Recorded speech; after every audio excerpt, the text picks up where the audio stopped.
누가 나서 지금 단어를 주체할 수가 없는. 아니 그 미들맨이잖아요. 미들맨이다. 이런 변동성의 시기에는 달러를 사고 미국 국채를 사야 한다라고 하는 공식이 깨지고 있는 거죠. 어떻게 보면은.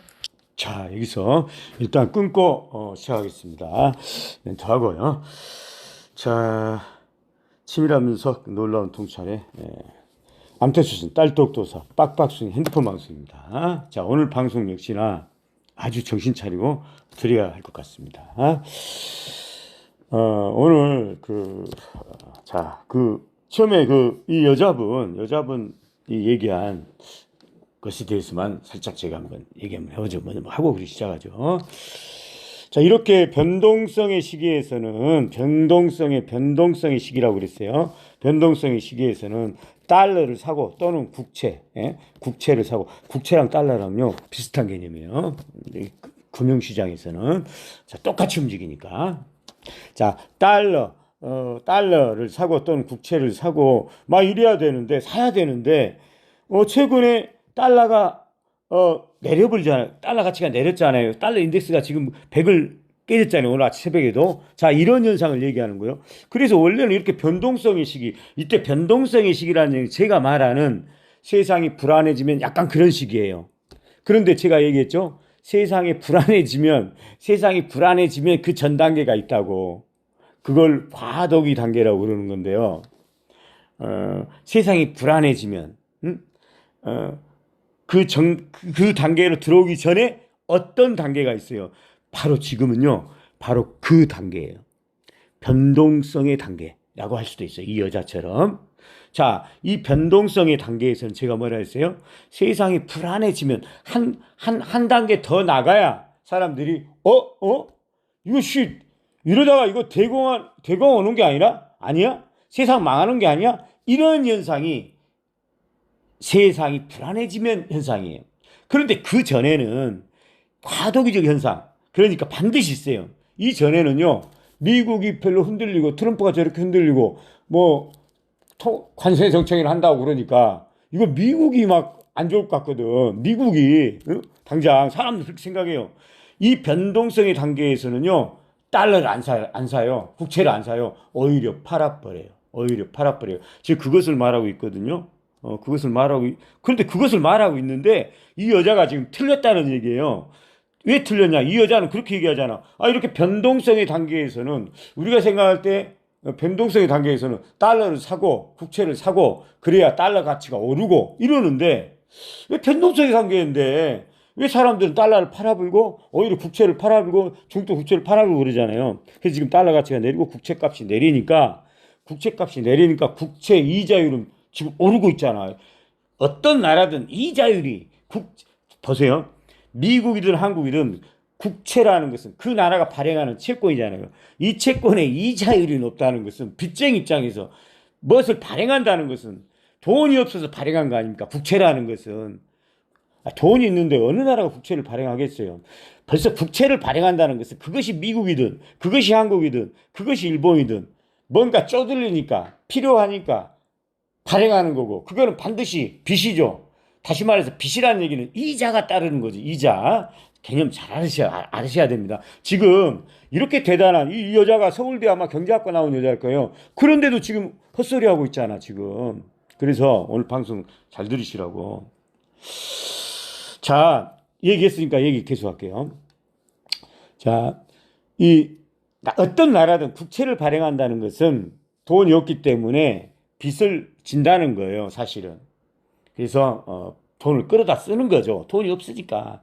원래는 돈이 없으면 세금을 더 올려야 돼요. 그 나라에, 공화국이라는 게 그거잖아. 공화국이 그것 때문에 있는 거잖아요. 공화국이 뭐냐고, 어려울 때는 십시일반에서, 야, 나라가 어려워? 그럼 돈 좀 더 내, 세금 좀 더 내, 이렇게 해야 되잖아. 그런데 최근에 정치권은, 그것이 미국이든 그것이 일본, 한국이든, 국민의 세금을 정당하게 걷어서 무슨 종합세를 올리든 부동산세를 올리든 법인세를 올리든 아니면 부가가치세를 올리든 이렇게 해야 되는데, 그렇게 하면은 표를 주겠어요? 더군다나 미국 같은 나라는 4년 연임제잖아. 그러니까 중간에 한 번 선거가 있잖아요. 재선. 자, 그래서 그래서 제가 얘기인데 미국도 세상에 미국 같은 FN 국가도 저런 일이 일어나는데 만약에 우리나라 뭐 미국번 따라서 이번에 뭐 대통령 이제 윤석열 대통령 이제 개척 같아서 야 이거 이래야 돼 진짜 나라 망했다. 그래가지고 지금 한다는 얘기가 4년 연임제 나오고 있잖아. 뒤지로 가는 거예요. 이거는 진짜 뒤지로. 우리는 분명히 저는 말했어요. 우리는 우리만의 우리 의식 수준, 우리 대한민국의 이 조선 사람들의 수준에 맞는 정치를 빨리 중국처럼. 중국은 그걸 잘하고 있어요. 뭐 중국이 수준이 그것밖에 안 돼서 저는 공산당 영도 체제를 했는지 그거는 저도 제가 말 못하겠습니다. 어쨌든 뭐 그 단순한 얘기 아니니까 저는 수준이 더 높아서 그런 대단한 중국에 맞는 공산당 영도 체제를 저는 만들었다고 생각합니다. 솔직한 얘기로. 자, 그런데 어쨌든 중국처럼 우리도 그런 어떤 것을 만들어야 돼요. 그러나 이미 지금 늦었죠. 늦었죠. 그리고 한다는 소리가 미국이나 뻔 달라고 우리한테 맞지도 않는 옷 입고 다니려고 그러는 거예요, 지금. 그러니까 제가 최근 정치권에서 뭐 개헌한다느니 막 이런 것들 해봐야 아무 필요 없어요, 저거. 오히려 더 뒤지러 가는 거예요. 우리는 그나마 단임제가 맞아요. 다만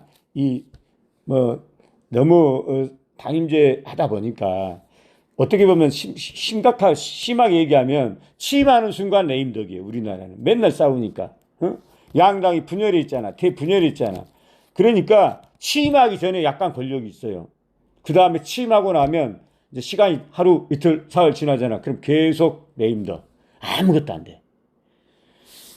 그러니까 이런 나라에서는 아싸리 5년, 막 이런 거 5년, 4년 이것보다도 차라리 종신제, 10년, 막 이렇게 놨죠. 그나마 우리나라 같은 경우는 저는 종신제가 꼭 필요하다고 보거든요. 그래서 선거 잘해야지. 또 아니면 뭐지, 뭐. 진짜로 국민들이 생각 잘해서, 종신제니까, 야, 진짜 잘 뽑아야 되겠다. 제대로 좀 뽑아야 되겠다. 이 종신제는 그나마 옛날에 왕처럼 절대 권력이 있잖아. 뒤져야 비로소 권력이 누수되는데. 그러니까 이제 정치 분열 현상은 우리나라를 갉아먹는 최대의 적, 분열, 참여 이 현상은 우리는 사실 조선시대부터 당파 이런 것 때문에 망한 나라거든. 우리의 최대의 적이라 우리 스스로를 우리 DNA를 알아야 되니까. 원래 우리는요, 우리나라는 제가 분명히 말씀드리지만 중국은요 우리랑 달라. 한족은 고대 때부터요. 예, 그 분열을 잘 안 했어요. 원래 그러잖아요. 이 농사 짓는 놈들이 잘 분열을 안 해요.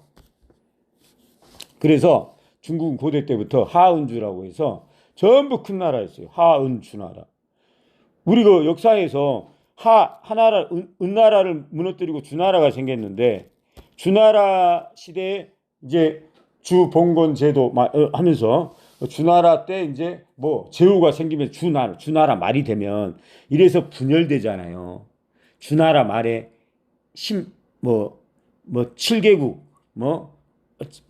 춘추 전국 시대가 되잖아. 주나라 말 춘추 전국 시대에 분열됐다는 얘기죠. 반대로 이거는 그 고대로 올라가면은 중국은 분열이 안 됐어요. 반대로 이거는 주나라 들어서 비로소 분열됐고 잠깐 분열됐다가 다시 통합을 합니다. 진나라 때. 중국은 늘 이래요. 계속 통합적으로 가는 거예요. 저 나라는. 이상한 나라예요. 그런데 우리는 반대로 계속 분열 쪽으로 가요. 우리나라는. 거꾸로. 그리고 왜 그러냐. DNA가 원래 그래요. DNA가. 우리나라 DNA. 그래서 창의적인 민족이긴 한데 이 부분이 있기 때문에 정치제도를 우리는 우리 걸 잘 만들어야 된다고요. 사상가로서 제가 얘기하는 거예요. 제가 사상가로서. 자, 그러면 왜 우리는 분열의 DNA를 가지고 있느냐. 원래 저기 북방의 유목지대가 원래 그래요. 이 유목지대, 여러분 생각해보세요. 유목지대는 어느 정도 여기서 이렇게 정착했다가 다시 또 이동해야 되잖아. 보따리 싸고 짐 챙기고 이동해야 되잖아. 자, 이동할 때 어떻습니까? 이동할 때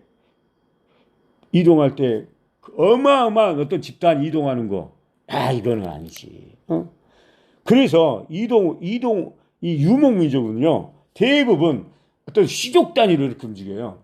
그러니까 이게 유목민족의 DNA는 많은 부족이 섞어서 하기가 좀 힘들죠. 원래부터. 원래 DNA가. 우리 북방, 저쪽, 우리 조상 그 고대 나라는 늘 분열하고 싸웠어요.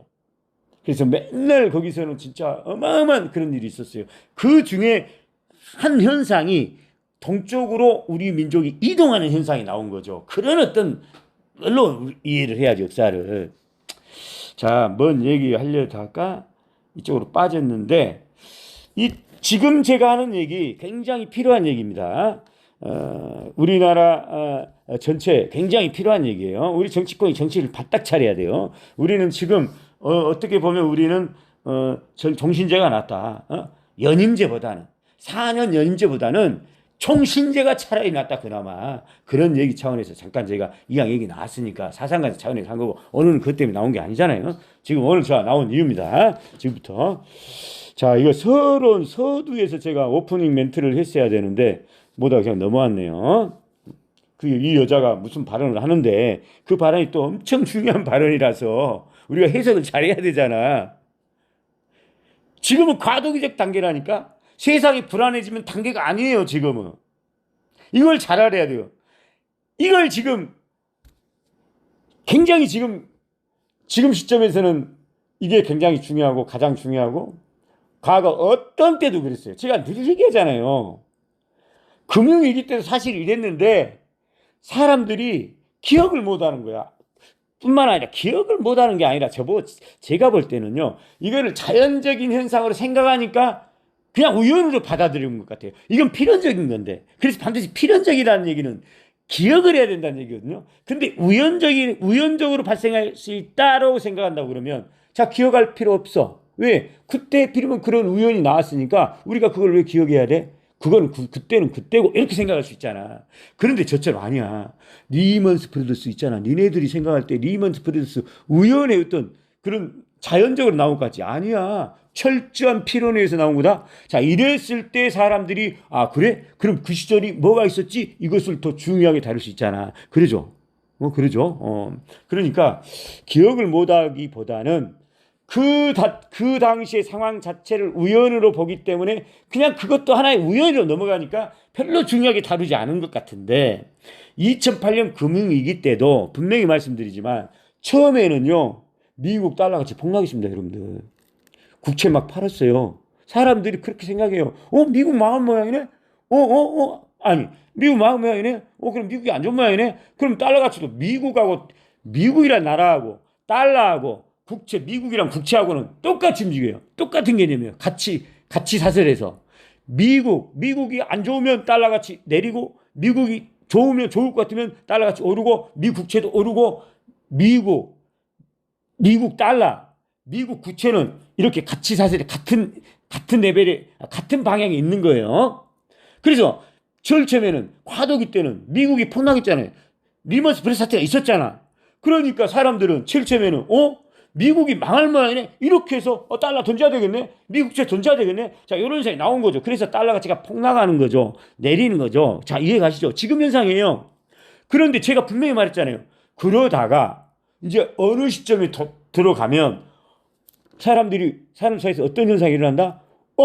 이래요, 이제. 이러다가, 야, 이거 장난 아니네? 이러다가 미국만 한 게 아니라 이러다가, 그리고 실제적으로 자기 나라도 미국이 흔들리니까 자기도 흔들리거든. 이거 아닌 게 아니라. 그러니까 사람들이 이제 비로소 과도기에서 이제 한 단계 더 진행되는 거죠. 이게 바로 세상이 불안해지면 이 구도예요. 세상이 불안해지면 이 구도예요. 여러분 잘 이해하셔야 돼요. 그런데 지금 이 여자분은 세상이 불안해지면 이 구도를 넘어가야 그 단계가 달러가 오르고, 오히려 이제 오르고, 팔았던 달러를 씹히던 사람들이 다시 달러를 사는 현상이 나오는데, 과도기 때는 아주 세상이 불안해지면에 반대 현상이 있거든요. 그러니까 과도기인 거죠. 우리 과도기란 개념이 그러잖아. 잘 생각해 보세요. 자, 그러면 지금은 제가 볼 때는 너무나 당연한 현상이에요. 그리고 과거에도 늘 있었어요, 이런 현상이. 그런데도 이거를 기억을 못 하는지, 아니면 과거를 우연으로 봐서 그러는지, 도대체 왜 이러는지. 그리고 이 관련해 제가 오늘 방송할 내용이에요, 사실은. 먼저 해버릴게요. 이왕 했으니까.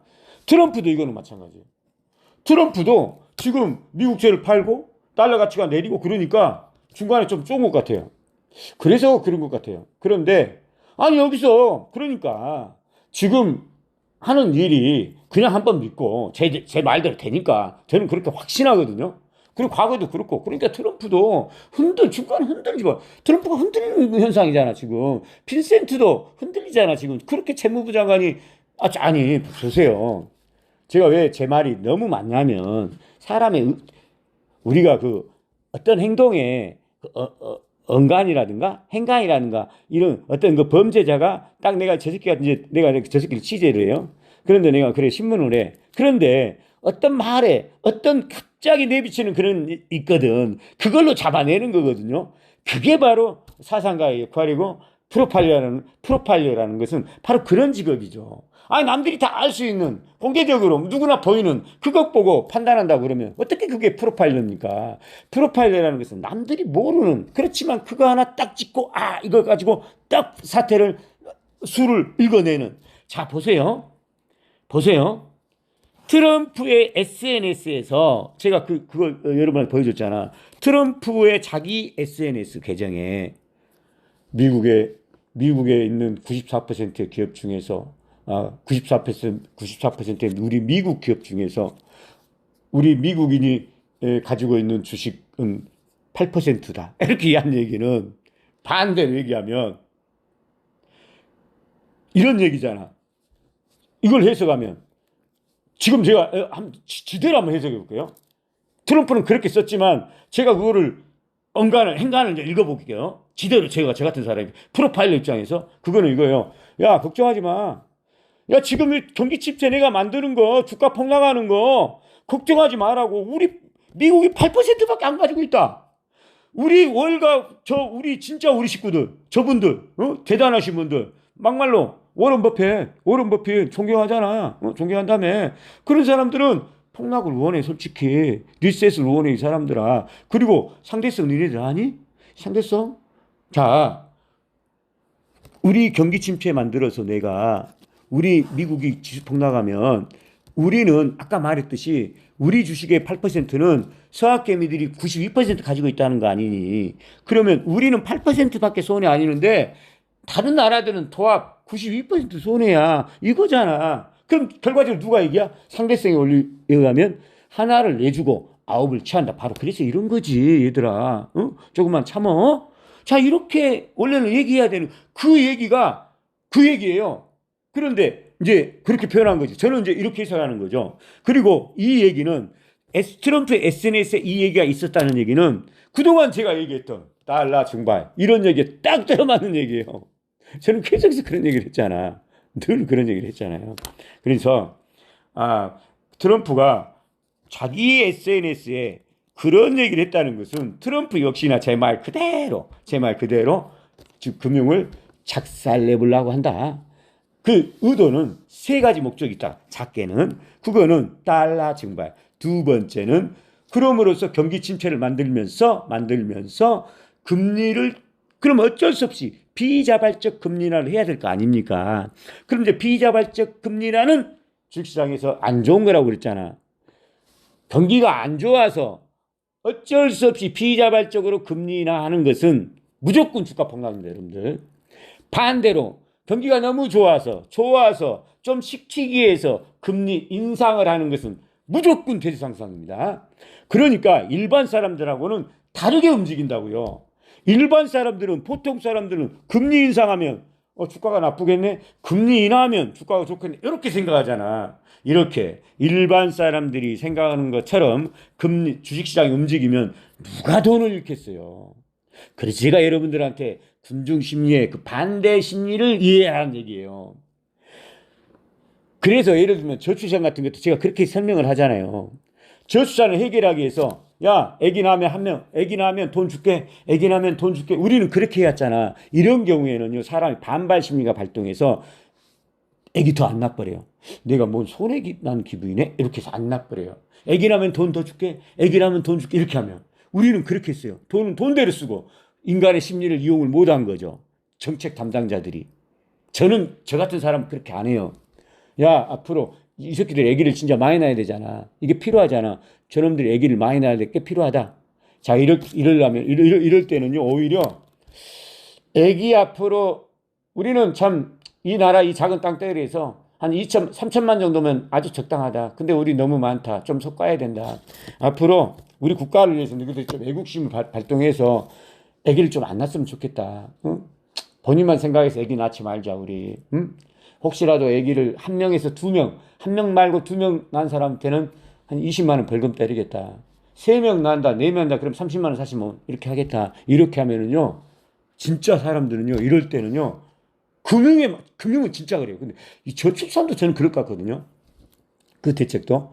사람들은 야, 우리 차라리 20만 원 내고 한 명 더 낳자. 까짓거 20만 원 그게 뭐가 대수냐. 애기 한 명 낳으면 얼마나 우리한테 행복을 주니? 야, 자기야, 낳아보자. 이렇게 해서 낳을 수 있어요. 웃자고 한 얘기가 아니라, 여러분들. 진짜 그런 일이 있을 수 있어요.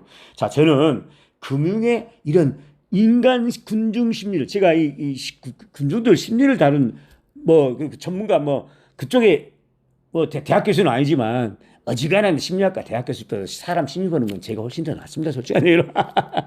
제 말이 맞을 거예요, 여러분들. 자, 그래서 그렇죠. 아까 트럼프. 그러니까 트럼프 얘기하다가 트럼프 무슨 얘기했죠? 그랬잖아요. 트럼프가.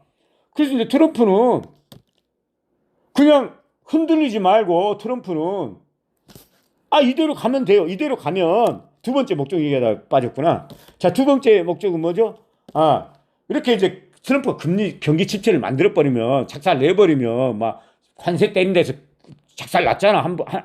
엊그저께. 자, 이렇게 내버리면요, 이제 경기 침체 분명히 옵니다. 반드시 오게 돼 있어요. 이건 법칙이라고 그랬죠. 그러면 비자발적 금리를 하게 되죠. 이렇게 비자발적 금리를 하게 되면은 주가는 또 진짜 폭락합니다. 진짜. 비자발적 금리는 어쩔 수 없이 하는 금리라니까. 야야야, 좀 살려주기 위해서 금리라니까 사람들은 이렇게 생각하죠. 그때는 오죽하면 금리나 할까. 이런 식으로 해서 어느 일정한 기간까지는 폭락을 하고, 그 다음에는 또 반대 현상이 나요. 이것도 일종의 과도기죠. 그러니까 과도기를 잘 이해해야 돼요. 그 어느 정도 과도기까지는 폭락을 하다가 금리 인하라는 것도 절대적으로 보면 한 번에, 두 번에, 세 번에, 네 번에 하다 보면 누적이 된다고. 누적. 이게 양질전환의 법칙이에요. 누적이 되다 보면 처음에 한두 번 할 때는 폭락했다가도 이거 5번에, 6번에 하다 보면 금리가 매우 낮은 단계로 들어갈 것이고, 이 낮은 단계에서 이 기준금리가 낮은 단계에서는, 낮은 단계란 얘기는 무슨 얘기냐면, 국채금리, 미 정부 입장에서 빚을 발행한 미 정부 입장에서도 이자율이 낮은 단계란 얘기예요. 이자율까지. 그러면 미 정부 입장에서는, 국채를 발행한 나라 입장에서는, 여러분, 빚인데 이자율이 높은 단계에서 발행해야 되겠어요? 낮은 단계에서 발행해야 되겠어요? 최대한 낮은 단계에서 발행해야지. 그때 발행할 때는 10년물이잖아. 또는 30년물. 이거는 뭐예요? 이거는 고정금리잖아. 한번 딱 찍힌 거잖아. 이거는 나중에 변동이 없어. 미국은 고정금리입니다. 이 국채 이자율이. 자, 이러면 답은 딱 나오잖아요. 여러분이 대통령을 하더라도, 여러분이 트럼프를 하더라도, 지금 트럼프가 하는 일이 맞잖아. 여러분 같아도, 제 말대로 하면은, 여러분 같아도, 야, 진짜 우리 박단장 말이 진짜 기가 막히네. 진짜 그러네. 야, 달러는 달러대로 속지? 외국인의 서학개미들의 손을 통해서, 두 번째는 국채이자율까지 낮은 단계까지 끌어내려서 어느 순간 확, 진짜 이때는 국채를 엄청나게 발행해 볼 겁니다. 트럼프가 자신하는 거예요. 조금만 기다려봐. 내가 들어올 테니까 걱정하지 마란 말이야. 왜 걱정하냐고. 자, 그렇게 하면 돼요. 그러니까 트럼프가 하는 대로 계속 하면 돼요. 그런데 저 새끼가 중간에 지금 흔들리고 있는 게 진짜 저는 그 이유는 제가 모르겠어요.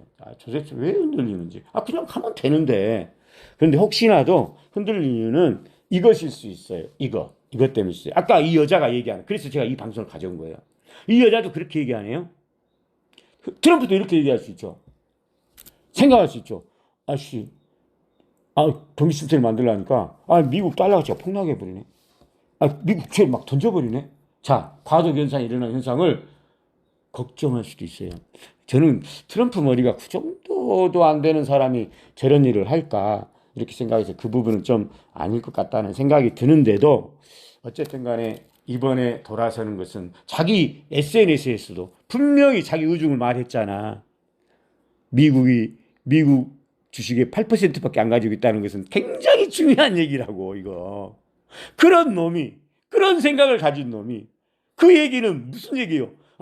그런 글을 쓴 마인드는 작살내도 우리가 손해 아니겠다 이런 생각이잖아. 이거는 우리 미국 시장 침체도 주가 폭락에도 우리가 손해 본 건 아니네. 상대적으로 보니까 이거잖아. 그런 사람이면 당연히 그런 일을 한 것이고 굉장히 중요한 거잖아. 그렇다고 그러면 분명히 제 말은 맞는데 모든 게 제 말은 맞거든요.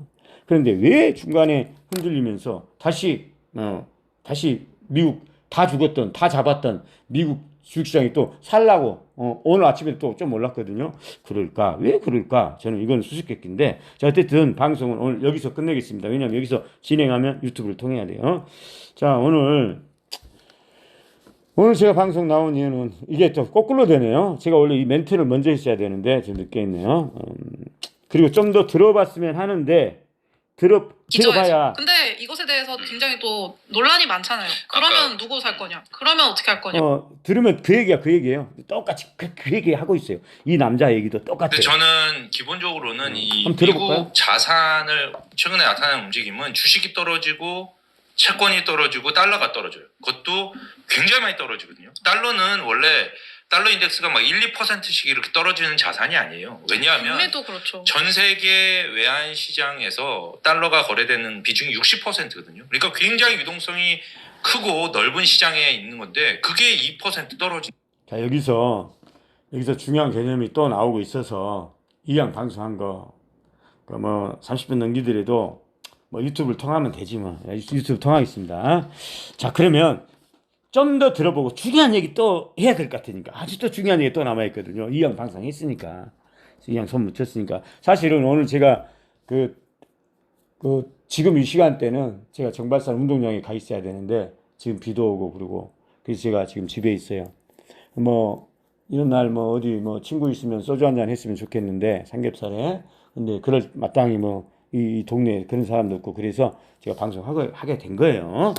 원래 예정에는 없었어요. 자, 그런데 또 끊으려고 보니까 겁나게 중요한 얘기를 또 이 남자친구가 또 하거든요. 그래서 제가 또 할 얘기가 있고 그래서 들어보세요. 와, 이거 어제도 떨어졌는데 근데 오늘도 떨어진다? 이거 진짜 이상한 일이거든요. 이거는 누군가가 버리는 건데 한 명이 아니에요. 이렇게 되면 그렇죠. 여러 명이 굉장히 달러를 처분하고 있다는 그렇죠. 얘기인데 결국은 달러라는 게 이제 안전자산이고 미국 시스템을 믿으니까 안전자산이라고 생각하고 달러를 보유해 왔는데 그런 생각이 흔들린다라는 얘기들이 이제 나오고 있는 거죠. 그렇죠. 이게 이제 결국은 채권이랑 달러랑 이게 같이 가는 거거든요. 결국은 주식도 같이 가고요. 그래서 미국 그렇죠. 지금 무슨 얘기냐면 결국은 채권이랑 달러랑 같이 가는 거거든요. 요 얘기도 미국도 마찬가지고 요 얘기도 아까 제가 말했듯이 미국 달러 미국채 똑같은 방향이라는 얘기예요. 그런데 그게 지금 미국의 가치가 미국이 뭔가 지금 하는 짓이 수상해서 뭐 흔들려서 트럼프가 하는 짓을 과도기 때는 좀 불안하게 보고 달러를 던져불고 미국채를 던져불고 자 요거는 주식도 던져본 거죠. 주식도 던져본 거나 주식을 던진 거나 똑같은 거죠. 테슬라를 던져본 거나 똑같은 거죠. 자 그래서 달러 가치가 과도기 때 이렇게 폭락하는 거예요. 내리는 거예요. 자 좀 더 들어보죠. 해외 사람들이 결국 지금 나타난 현상은 해외 투자자들이 그동안 미국의 예외주의라는 거에 의해서 지난 몇 년간 미국 자산에 대한 투자를 굉장히 많이 늘렸는데 이 중에 뭐 다는 아니겠지만 일부를 팔고 지금 다시 자기네로 돌아가는 움직임인 그렇죠, 거예요. 그렇죠. 그러니까 채권이든 주식이든 팔고 그렇죠. 달러를 확보한 다음에 그걸 팔아서 그렇죠. 자기 화폐로 갖고 가는. 그렇죠. 자기 화폐로 가면서 어떤 사람은 금을 사고 네. 어떤 그렇죠. 사람은 자. 뭐 엔화를 사고. 자, 이 현상을 말하는 거거든요. 자, 과도기에서 나오는 현상을 말하는 거예요. 자, 보세요. 자, 그동안 다시 한번 설명해 봅시다. 굉장히 중요한 개념이거든요. 우리가 최근에는 기존의 그 경제학에서는 각 나라의 금리가 높고 또 미국이 금리가 높고 우리가 금리가 낮고 또는 이 금리 또는 미국이 낮고 우리가 상대적으로 금리가 높고 요것에 의해서 그 나라의 환율이 결정한다. 이렇게만 봤어요. 과거 지금 경제학자들이 지금 안 되는 이유가 바로 이런 거예요. 그 사람들은 이제 이렇게만 이제 책에서 이렇게 나오니까. 그런데 최근에 오면 올수록 어떤 현상이 일어나냐면 기본적으로 이 금융시장은 투기의 시장이고 일확천금을 노리는 시장이고 그러다 보니까 어떤 요인보다 어떤 동인보다 돈이 움직이는 미국으로 갈까? 한국으로 갈까? 어떤 돈 뭉치가 아니 유럽으로 갈까? 이걸 결정하는 데 있어서 과거 조용한 시대 고요한 시대에서는 그동안의 대학교에서 우리가 배우는 책에 나온 그 경제학에서는 각 나라의 환율은 그 나라의 금리 차이에서 결정한다. 이렇게 이제 배우는데 최근에는 봤어요. 우리나라랑 미국의 금리 차가 저렇게 많아도 실제적으로 이것에 의해서 우리가 환율이 이렇게 오르는 우리 달러 원화 가치가 떨어지는 현상보다도 요즘은요. 워낙 그리고 이 유동 국제 이 금융시장에 돌아다 휩쓸려 다니는 유동 돈이 원체 많기 때문이기도 해요.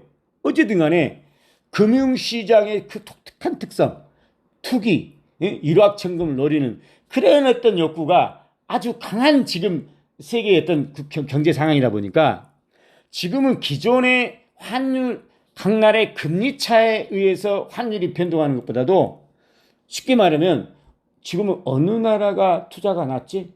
지금 미국이나 그러면 미국으로 슉 쏠려요. 자, 이렇게 돈이 슉슉 이렇게 쏠리는 것이 오히려 더 환율을 급작스럽게 좌우하는 그런 시대가 있어요. 자, 이야기에서 자 그리고 어떤 사람은 스위스 프랑을 사고 스위스 프랑이 어제 달러 대비 3.5% 아유, 가만 있어봐. 올랐어요. 네?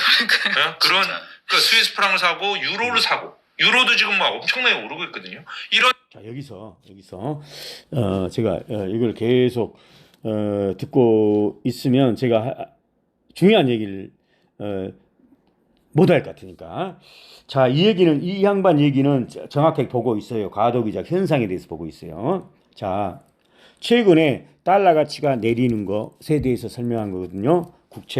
국채값이 내리고 국채를 파니까 국채가 많아지니까 국채값이 내리는 거죠. 국채값이 내린다는 것은요. 어떤 나라든 그 나라에 관해서는 안 좋은 거예요. 왜? 국채값이 내린다는 것은 국채 금리는 오르는 거거든. 국채 금리라는 것은요. 그 나라가 앞으로 갚아야 될 우리 은행으로 말하면 우리가 은행 이자 내가 돈을 꽂는데 은행 이자가 높으면 내가 손해듯이 똑같은 개념입니다. 자, 국채 이자율이 높다. 이거는 그 나라한테는 안 좋은 거예요. 이거는 위기 상황에서 이런 현상이 나온 거죠. 국채값은 떨어지고 오히려 국채값 떨어지고 그러다가 어느 순간에 국채값이 떨어지는데 어느 순간에 안전자산 선호 현상이 나오면서 두고 보세요. 과도기를 거치면 초창기에는 국채값이 떨어져요. 그런데 그러다가 하면서 이러다가 세상이 진짜 망하려나 하면서 세상이 불안해지면 그래서 세상이 불안해지면 달러 가치는 오른다. 이거는 무조건 달달달 외우라고 그랬잖아요. 제가 언젠가 너무너무 중요한 얘기니까. 자, 불안해지면 구도로 들어가면 이제 국제값이 오르는 현상을 보게 될 거예요. 목도하게 될 거예요. 그러니까 트럼프가 쫄면 안 돼요. 그냥 당연한 거야. 이거는 과도기적 현상이야. 이렇게 생각하면 되는데 왜 중간에 꼬리를 내는지 저는 도대체 그 이유를 모르겠다 이거예요. 그래서 오늘 제가 이래저래 방송에 나와서 여러분한테 잘 설명을 한번 드려보려고 여러분 잘 이해를 하시라고. 이게 굉장히 어려운 부분이고 아무나 이거 방송할 수 있는 내용이 아니거든요. 이거 벌써 이 사람들이 벌써 이해를 못하잖아 벌써. 자 그래서 이 사람 하는 얘기는 지금 보세요. 미국인이 우리 서학개미가 미국 주식을 팔아버리면 어떤 현상이 일어나죠? 팔아버리고 한국으로 오면 그러면 이 현상은요. 자, 이 현상 이해하기 전에 이해하기 전에 확실하게 이해를 시키기 위해서 자, 환율과 관련해서 환율, 우리나라 돈의 가치 또는 우리나라 돈의 환율과 관련해서 우리나라 사람이 미국의 주식 테슬라를 사는 행위를 우리가 잘 한번 생각을 해보자고. 이 얘기를 확실하게 이해를 해야 그 다음 얘기가 여러분 이해가 쏙쏙 들어와요. 자, 우리나라 어떤 사람이 미국의 테슬라를 산다는 행위를 경제적으로 한번 해보, 환율과 관련해서 경제적으로 해보면 우리나라 원화는 팔고 달러를 사는 행위. 달러를 어쨌든 결국은 테슬라를 사기 위해서는 달러가 필요하잖아. 그러니까 이거를 다르게 표현하면 하는 행동을 우리나라 사람이 미국의 테슬라를 사는 행동을 그 행위를 원화와 관련해서 환율과 관련해서 이해하기 쉽게 달리 표현하면 원화를 팔고 달러를 사는 행동이에요. 잘 생각하세요. 원화를 팔고 달러를 사는 행동이에요. 그러면 우리나라에서 원화를 팔아버리면 당연히 원화가 넘쳐나겠죠. 많아지겠죠. 대신 달러를 사면 달러가 줄어들겠죠. 자, 이러면 우리나라 무대에서는 어떤 현상이 일어나죠? 그런 행동이 일어날 때 우리나라 사람이 테슬라를 사는 행동을 환율로 해석하면 원화 값이 원화 가치 떨어지고 다시 말해서 환율이 오르는 현상이죠. 왜? 원화를 파니까 달러를 사니까. 그러잖아요. 반대로 미국과 우리나라는 늘 경제는 상대적이잖아. 우리나라 사람이 테슬라를 사는 행동으로 원화 값이 떨어졌다는 얘기는 달러 가치가 올랐다는 얘기, 시속 게임이니까. 그렇잖아요. 그렇게 해석하면 되잖아. 그러잖아요. 그러면 환율로 해석하면 우리나라 환율은 오르는 현상. 그러면 미국으로 얘기하면 환율이 내리겠죠. 다시 말해 달러 가치가 오르겠죠. 자, 이해가시죠? 반대로 이제는 우리나라 수학개미가 그래서 이제 돈 좀 벌었어. 야, 적당히 이제 거꾸로 돌아가야 되겠다. 미국 많이 올랐잖아. 그럼 테슬라 팔아. 자, 이렇게 해서 다시 한국으로 이제 돌아오네. 이제 거꾸로 돌아오네. 이거는 뭐예요, 이거? 다른 한수 얘기하면 원화를 사고 달러를 파는 행동이죠. 아까랑 반대로 원화를 사고 달러를 팔아. 그러면 우리 한국 입장에서 원화를 사고 달러를 팔면 뭔 현상이 일어나겠죠? 원화를 사니까 이제 원화가 줄어들게. 누가 사면 줄어들잖아. 그러면 원화 가치가 오르겠죠. 환율은 떨어지겠죠. 이렇게 되겠죠. 이걸 미국으로 그대로 바로 도치시키면, 자, 어떤 우리나라 사람이 테슬라를 팔고 한국으로 돌아온다? 그러면, 자, 달러를 팔고 원화를 사는 행동이라고 그랬잖아. 그러면 달러를 판다. 그러면 달러가 미국 시장에 범람하겠지. 넘쳐나겠지. 그러면 달러 가치는 내리겠죠. 자, 이해가시죠? 제가 그동안 말했던 거. 자, 그러니까 미국은 이런 어떤 시점에서는 그동안 서학개미들이 달러를 팔아불고 자기 나라 돈을 사서 그 나라 돈으로 다시 돌아가는 이 현상을 그대로 놔두면 어떤 일이 일어나겠어요? 달러 가치가 엄청나게 폭락해 불겠죠. 그래서 이런 놈들이 도망 나오기 전에 금융시장은요. 도망 나오기 전에 꼭 어떤 일이 일어나요? 도망도 미쳐 나오기 전에 금융시장은 지표 후행성 때문에 망가져 버립니다. 그래 놓고 이제 팔 기회도 잃어버리고 그때는 이제 반등만 노리다가 나중에 어떤 시점에서 대공황이 오는 시점, 세상이 불안해지면 구도로 들어가는 그 마지막 어떤 지점에서는 싹 다 던져버리는 현상이 꼭 나와요. 이렇게. 자, 어쨌든 간에. 자, 다시 한번. 미국의 트럼프 입장에서는 한국의 서학개미들, 이런 어쨌든 서학개미들, 이 새끼들이 테슬라를 싹 팔고 한꺼번에 자기 나라로 다 돌아가 버리면 달러 값이 폭락하겠죠. 이것을 막기 위해서 스톱을 시켜본 거잖아. 폭락을 시켜본 거잖아. 그런데 그럼 저한테 의문을 던질 수 있잖아요. 박단장님. 그러면 이제 걔들이 못 팔고 딱 묶여보니까 달러는 증발하고 있고 달러는 꽤 많이 지금 폭락까지만 해도 트럼프는 나름의 소기 목적 달성한 겁니다. 달러 많이 증발시켰어요. 어쩌면 트럼프가 야, 요 정도면 요 정도만 증발시켜도 됐다. 이제 그만하자. 나 더 이상 요거 넘기 싫다. 저 멍청한 새끼들한테, 저 데모하는 새끼들한테. 이러다가 씨발 진짜 저 멍청한 새끼들 진짜 중간세가 실패하겠다. 그렇게 해서 중간에, 이제, 자, 관세, 약간 이제 유예할게. 요렇게 나올 수도 있는데, 요게 저는 사실 요게 걱정이에요, 사실은. 트럼프가 여기서 중간에 타협을 하나?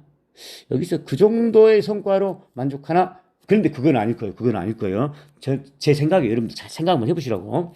자, 어쨌든 간에, 박 단장님. 그러면 달러를 이제 트럼프가 못 팔게끔 딱 이렇게 막아놓고 중발시켰으면 달러 값이 올라야 되는데 왜 내립니까? 이거 이해가 안 가잖아요. 이렇게 질문할 수 있잖아. 자, 그런데 여러분 보십시오. 보세요. 자, 지금 이 단계에서 설사 트럼프가 침체를 만들고 금융시장을 폭락을 시켰다 해서 한국사 서학개미들이 주식 안 판다는 보장 있어요? 아니에요. 그 전에요. 미리서 눈치 까고 판 놈도 있고, 이렇게 폭락할 때 반등 좀 하니까 판 놈도 있고, 지금도 많이 팔아요. 많이 팔고 서학개미들이 미국 주식 포기하고 지금 많이 들어온다고. 그러니까 달러 가치가 내린다고, 여러분들. 다만, 이놈들이 테슬라를 예를 들면 테슬라에서 이익을 번 400달러에서 팔면은 달러를 엄청나게 팔 거 아니에요. 400달러에서 이익을 실현하면 서학개미가 테슬라 400달러에서 엔비디아 150달러에서 최고점에서 팔아불면 그래가지고 이렇게 한국으로 다시 들어온 상황이면 달러 가치는 엄청나게 폭락하겠죠. 엄청나게 폭락하겠죠. 그나마 테슬라를 한참 내려서 250달러에서 이익 실현하고 그것을 달러를 팔고 다시 원화를 사니까 그 규모가 확실히 줄어들죠. 확실히 줄어든 만큼 달러 가치가 조금 내리는 거죠. 이해가십니까? 그런 현상이 나오고 있는 거예요. 잘 이해를 하셔야 돼요. 다시 말해서 트럼프는 역할을 많이 한 거예요. 이 정도만 가지고도. 만약에 트럼프가 그나마 폭락을 안 시키고 만약에 고점에서 엔비디아 고점에서 테슬라 고점에서 사학개미들이 다 팔고 주식 다 팔고 한국으로 한꺼번에 들어왔다면 달러는 순식간에 50% 폭락할 거예요. 그날 하루에. 그렇지만 그런다고 해서 파는 놈들이 없는 건 아니잖아. 그래도 파는 놈들이 있잖아. 지금이라도 파는 놈들이 있잖아. 그러니까 그런 놈들이 판 만큼 그리고 한국으로 온 만큼 달러가 가치가 조금 내리는 거예요. 지금 현상은 달러 인덱스가 조금 내리고 국채가 조금 내리고 이런 건 다 그런 현상을 보면 되는 거예요. 과도기적 현상이죠, 한마디로. 그러다가 이 단계를 지나면 확 달라지는 현상이 온다는 것을 우리는 이해할 필요가 있다. 자, 오늘 방송. 자, 이 정도 방송했으면 42분 방송인데 최고의 방송. 이 방송만 여러분이 소화만 하고 잘 듣는다면 이거는 뭐 대한민국에서 이 정도 급의 방송이 이거는 그야말로 90년도 학력고사 정치, 경제, 사회문화 1등짜리 방송. 진짜 액면 그대로 1등짜리 방송입니다. 이거. 자, 그럼 오늘 마치겠습니다. 수고했습니다.